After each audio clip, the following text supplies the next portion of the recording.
deliver high. So, The moment to listen in to launch control. CCL. Yes, sir. Reconfigure ARS primary loop ISO valve. Copy, that's in work. And CDR, OTC, you're on Earth. To listen in to launch control. CCL. Yes, sir. Reconfigure ARS. Integrity copies. NGDLP. go.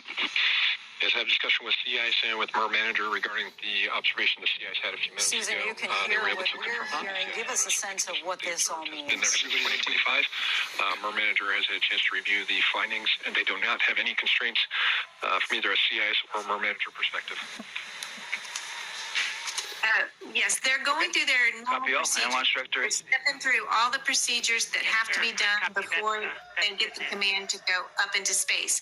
And they're polling the room at the same time. Everybody's given a go. So this is the final step. It's a busy, busy time, especially for the commander and the pilot. Dr. Oluche, I want to bring you back in here. This time around, it's not about flags and footprints. What does this mission test? Yes, this mission tests sustainability. Ultimately, we want to get up to a cadence where we can redo it over and over again. We want to have a permanent presence on the moon. At first, we were just illustrating we can do it. Now we're setting up infrastructure, and we're going to take advantage of it and drive economy. The Artemis launch will certainly be a spectacle. Hundreds of thousands are gathered right now along Florida's Space Coast to watch it live. ABC's Mola Lange is with the crowds at Veterans Memorial Park in Titusville, Florida. What's the atmosphere like there, Mola? Well, Lindsay, it's electric. You know, we're here with a few thousand people. These crowds have been growing throughout the day. Folks want this beautiful vantage point. Kennedy Space Center just across the Indian River Lagoon there. And folks getting this vantage point to the launch and to history. That's why so many people have come out here to witness history. You know, we've talked to folks who were old enough to remember the Apollo missions of the 1960s and 70s. I talked to two brothers, one from Kentucky, one from Alabama, who made the trip over here. They say they remember being fascinated, being captivated as kids by those Apollo missions. And this was a chance for them to kind of reconnect to that fascination and that wonder. We talked to people who were not alive during the Apollo missions of the 60s and 70s who wanted to kind of be a part of this new chapter of NASA history, bringing their kids out here to create some long-lasting, lifelong memories, Lindsay. Mola, because anyone who is under the age of 55 years old has never witnessed this kind of moment before, so certainly magical. And Susan, we want to bring you back in here because it's our understanding right here, you see that the clock has stopped at T-minus 10 minutes to go. The crew is doing a hold. What do you imagine could be happening right now? Well, Lindsay, I'm not 100% sure that they cleared up all the issues with the battery sensor, not sensor, if they've gotten approval up through the chain of command to go, or possibly there is another issue that they're looking at. But this is a planned hold time. There is nothing wrong with holding at this time. And they can hold all the way up until 10 minutes before the 2-hour window closes. And so it's still going. So you were referencing a battery issue. Apparently there are two batteries. One battery was showing high voltage. They were troubleshooting that earlier, trying to determine if it was a sensor issue or a bad battery. Apparently that has been resolved. But Susan, at this point, we're hearing that there's a transponder issue. What could that mean? You know, transponders are typically the way that they know where it is at any given time, airspeed, altitude, that sort of thing. And so my guess is, and this is just a guess, there would be a backup to that as well. So they'll have to go into discussions. Is it really a problem? Is it a problem that we can live with? You know, but is it also something that affects reentry and splashdown? So I don't know the exact transponder that they're referring to, but they have an hour and 50 minutes to figure it out. And so are you feeling confident? Obviously, you don't know exactly what the issue is, but a little while ago, you suggested that you felt it would still be all systems a go. Yeah, I still feel like they're going to talk through this and work it out. All right. Thank you so much, Susan. We'll be coming back to you in a little bit. Dr. Oluche, I want to just ask you, what makes Artemis II different from Apollo? Well, it's a very different mission. Nowadays, we are now trying to take advantage of what the moon offers. Those are opportunities for expanding our economy. There are opportunities for exploration, and we want a permanent base that can be a staging area where we can go deeper into space. We aspire to mine asteroids. We aspire to have a permanent presence on Mars. And who knows what future generations will do, but this is that first step in humans becoming a true spacefaring society. And Gio, same question to you. What makes this so unique from past space exploration? Okay. Perfect. Gio, not sure if you were able to hear me just then, but just your same question to you. What makes this unique from past space exploration?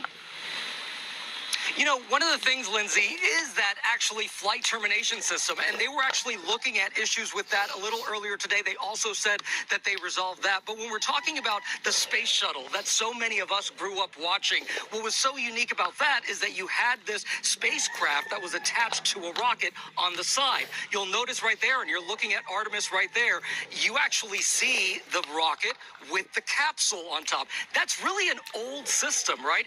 And the reason why it's so safe and tried and true is because if there is an emergency, you can actually hit that abort button and you can separate the spacecraft from the rocket before that rocket explodes and get everyone safely away from it. So that's really, really critical to have, because with Space Shuttle, you didn't have that kind of option. It was attached to the rocket. It made something like that very, very difficult. This is a much safer system for these astronauts. So they were looking at that flight termination system, because also what's important here is that they need to make sure that this rocket goes where it's intended to go, because if it starts going in another direction, they need to be able to self-destruct it safely. Lindsay? All right, Gio, thanks so much. And it does sound like they are going to go. We do want to listen in. The flight director is pulling all the people in launch control to see if it is, in fact, all systems a go. Let's listen. Safety consoles go. LPE. LPEs go. RTD. RTDs go. Houston flight. Houston flight is go. Rock. Rock is go. And CDR. Cruise go. Copy that. Thank you, Reed. And Launch Director NTD, our launch team is ready to proceed at this time. All right, NTD, I copy all. At this time, I'll perform my poll. Attention on the net. This is the launch director performing the final poll for launch, verifying no constraints, and go for launch. EGS, Program Chief Engineer. Artemis Chief Engineers are go. Copy, thank you. EGS, Chief Safety Officer. The Artemis CSOs are go. Copy, thank you. Range weather. Launch weather is go. Thank you, LWO. And Artemis MMT Chair. MMTs go. Thank you, John. And Integrity Launch Director. Good hear your voice, Charlie. PLT. Thank you, Charlie. This is Victor. We are going for our families. MS1. This is Christina. We are going for our teammates. MS2. It sounded like we just heard the pilot, Victor Glover's voice there. Susan, want to bring you back in here as a former NASA astronaut. Just give us a sense of what the astronauts are doing in the final moments before launch. I copy that. Well, they just are hearing the most magical word. Everybody's reporting and go for launch. So Part of this Artemis. time will actually compress for them. The next few minutes are going to go very quickly once they start that clock back up. You are the youngest person, one of only 3 women to pilot the space shuttle. What's your reaction to seeing the first woman operate this mission? You know, it's great to see, one is Charlie Blackwell Thompson being the launch control director. It's great to see Christina Cook being on the mission and being the first woman to go NTD. moon. But really, I think that the crew said it best, that we're looking forward to a time when we're all just astronauts. We're not black astronauts, white astronauts, women or men. We're just astronauts. Fair enough, Susan. I want to listen in one more time. Start and verify recordings of our Orion cameras. Copy. Okay. Well, there you heard it. RSR, NTD. RSR. They're getting ready to start terminal count. AR rotation enable at this time, please. It's currently at T-minus 10 minutes.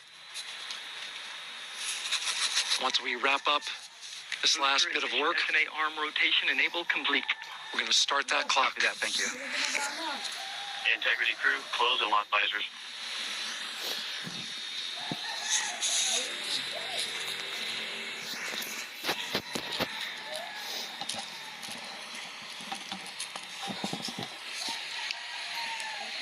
Gio, give us a sense as we await the clock to start the countdown again.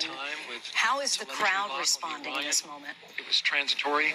Well, Lindsay, I can tell you the moment we heard all those go, go, go, every time we heard that, we heard the crowd cheer here because they are excited. A lot of these folks who are here with me at the Kennedy Space Center have been working on this for years, and so they are very excited to see this launch. The last time we saw this launch was actually back in 2022. There was nobody on board. This time there are 4 incredible astronauts who are on board, and they're going to be going off into space. And so everyone here is incredibly excited to see that happen. 4 p.m. Eastern time. Dr. Olashey, how is the moon really a proving ground for Mars? Because we know there are a number of stages here, and this may be step number 2 in a multitude. And for Absolutely. So living outside of the Earth's atmosphere and outside of its magnetic protective magnetosphere is a big deal. Living under radiation, living on the lunar environment with that incredibly difficult dust you have to deal with on the lunar surface are just challenges that you cannot simulate very well here on Earth. So they have to go there. We have to put boots on the ground. We got to do the real experiment. And then hopefully living on the surface of Mars should be a little easier than living on the surface of Moon because it does have an atmosphere.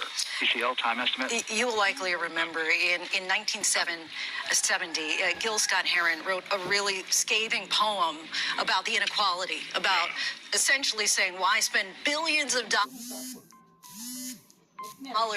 going and leaving this planet when people are not able to pay their rent and struggling paying medical bills back here on Earth. A number of people really have that question. How do you answer that? Well, first thing I want to say is I saw Gil Scott Heron live at the Kimball's East in Oakland many years ago, and that was amazing.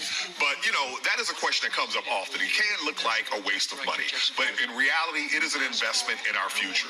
What we see is that those nations that invest in cutting-edge technologies and cutting-edge science, they are ultimately the winners. When Albert Einstein won his Nobel Prize, when he described the photoelectric effect, he couldn't tell you that in the future this was going to result in the smartphone, right? And in much the same way, as we undertake these endeavors, which are an investment, they do return to America and to the nation in terms of technologies, in terms of new economies, then those new generations are going to reap benefits that we can't even imagine. And the other thing is how economics works. It's not exactly the case that if you spend money, you're taking it from somewhere else, right?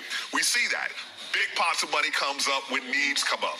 But this is just less. NASA's budget is less than 1% of the federal government, and it is an investment that pays off big time. And we're clear from Give us a sense, too, because when we look back to the Apollo mission in the 60s, and that was, as you know, a very unsettled time. We believe in the meantime they are about to resume the clock in a moment. But it was a very unsettled time, obviously, in the 60s, as it is today. Some people say that 1968, and if we can see the clock, maybe we can take a live look because they are now resuming the countdown. And Gio, I imagine there was a lot of excitement when that clock started ticking down again. 5 p.m. Eastern time. Well, that is exactly how I knew it was happening because everyone started cheering. There are people who are clapping still here, and they just keep coming. They keep coming because, again, these are all folks here at the Kennedy Space Center who have worked on this for so many years to get Orion into space. Because remember, talking about this monumental mission that eventually could create a lunar base and have that base serve as sort of a pit stop to the rest of the universe, including perhaps even Mars. That is years away, but this is the beginning, and we could see that history being made within 9 minutes and 11 seconds right there. 9 minutes, the countdown resumes. And Dr. Oluseyi, as I was mentioning earlier, as we know, President Trump is expected to address the American people tonight about the war. Similarly, in the 60s, we were in a time of war. Many people, when we went to the moon for the first time, it was an unsettling time. But many people describe that launch of Apollo 8 as a unifying moment in the country. Do you see some parallels between then and now? Well, I do, but I have a biased look, right? So I lead the nation's oldest national astronomy organization, the Astro Society, and we're leading this Astronomy 250 celebration of 250 years of American astronomy in space. So I'm talking to the enthusiasts at all times. But at the same time, we do have challenges here in our nation and globally. And that's the thing about us humans, right? While awful things are happening, amazing things are happening. And this is a part of that amazingness that shows you what we're capable of when we work together. So let's keep doing more of this. Let's keep investing in our future. Including today's launch, this Artemis II mission will last for 10 days. The centerpiece of it, that figure 8 slingshot move around the dark side of the moon. I do want to look and listen. The astronauts took to... After about a day in orbit, the engine on Orion's service module performs the critical translunar injection burn, a rocket boost that will send the astronauts on a free return trajectory toward the moon. This figure-8 flight path uses the Earth and Moon's gravity to take the astronauts around the moon and back home, a journey of more than 230,000 miles. It takes about 4 days to reach the moon, culminating with a lunar flyby. The crew will be the first people to see the far side of the moon in more than 50 years. NASA expects a communications blackout during this period. Earth's gravity then pulls Orion back during its 4-day trip home. Orion is equipped with a heat shield that keeps the crew safe from re-entry temperatures that can reach 5,000 degrees Fahrenheit. The Orion enters Earth's atmosphere at 25,000 miles per hour, using parachutes and the drag of the atmosphere to slow its descent to less than 20 miles per hour. The 10-day mission ends with Orion and crew splashing down in the Pacific Ocean off the coast of California. And the crew access arm has been retracted. That's what we saw just a few moments ago. That's the way that the astronauts come and go from the spacecraft. And we have mentioned 4 astronauts on board. Reed Wiseman, former NASA chief astronaut, U.S. Navy test pilot. He has spent 165 days in space before. Sadly, his wife passed away years ago from cancer. And now, as he leaves for the next 10 days, he leaves his young girls behind. Victor J. Glover Jr., NASA astronaut and U.S. Navy captain, will be the first black man to go to the moon and beyond. Christina Cook, Artemis II mission specialist. She holds the record for the longest single space flight by a woman. She spent 328 days in space, just shy of a year. Jeremy Hansen, Artemis II mission specialist, Canadian Space Agency astronaut. He will be the first non-American to go to the moon. He has joked that if something goes wrong, NASA will have to blame Canada. Gio, what's the clock telling us right now? 5 minutes, 16 seconds. This is getting real, Lindsay. 5 minutes away, and that's just incredible. You know, one of the other things that's really awesome about these astronauts, because I've been able to speak with a lot of them, is that, for the lack of a better phrase, they're really down to earth. Aside from being so incredibly smart, they are so down to earth. They are real, amazing people. And one of the things they all tell me, all astronauts tell me, is that the moment they get up in space and they look out that window and they see that brilliant, crystal blue ball of Earth, they see us all as one. And that's where it really hits them, and it really resonates that we are one in terms of being one human race. It's just quite incredible what they say. They call it a spiritual experience to be up there and see the Earth like that. And so, as you said, Christina Cook, 328 days in space, an incredibly long time in space already. You are talking about people who are truly space vets, and they are going up there now to do this incredibly monumental task.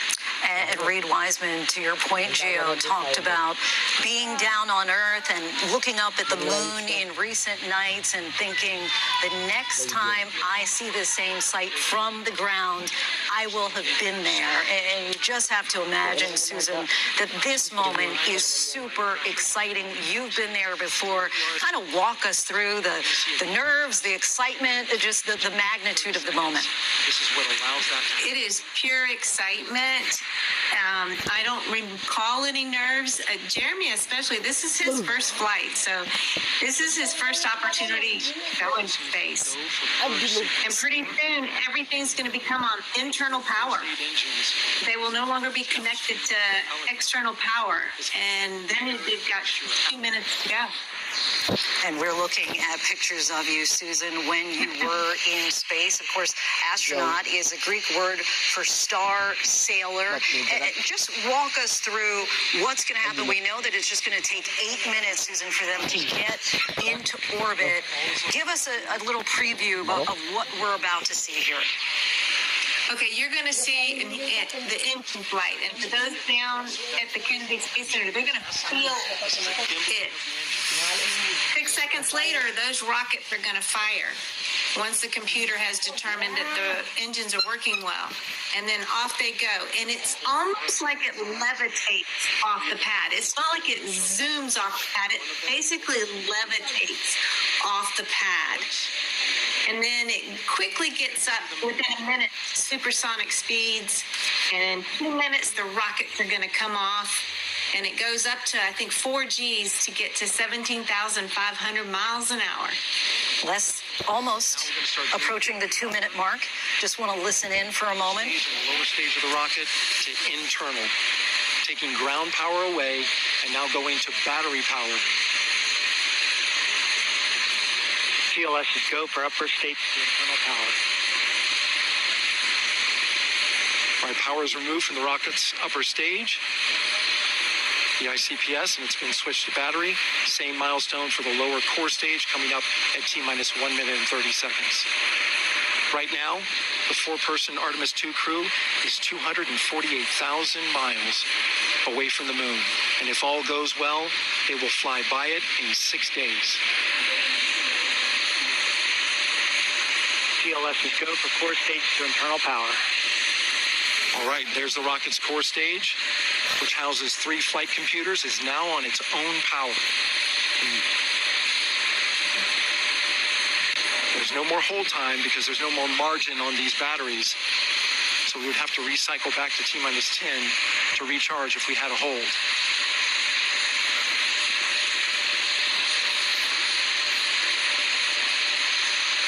One minute. Right now, the rocket does not know what the T0 is, but coming up at T-minus 33 seconds, control shifts from the ground launch sequencer to the rocket's onboard autonomous launch sequencer, or ALS. The rocket will count itself down, but honor any holds that could come from the ground. Now, shortly after liftoff, Houston will take control of the rocket, and my colleague Gary Jordan will take over commentary. TLS go for ALS. Great call out. The rocket is on its own. 4 brave explorers ready to ride the most powerful rocket NASA has ever launched. Sound suppression water is flowing. And here we go. 10, 9, 8, 7. RS-25 engines lit. 4, 3, 2, 1. Booster ignition. And liftoff. The crew of Artemis II now bound for the moon. Humanity's next great voyage begins. Good roll pitch.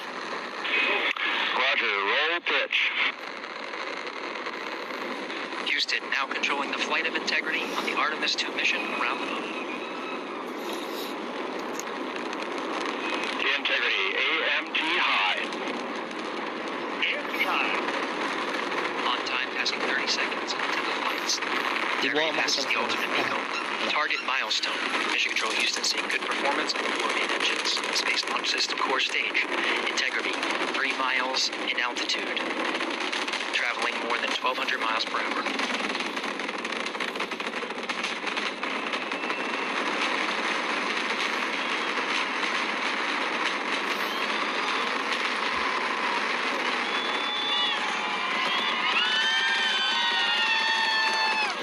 Humanity's next great voyage begins.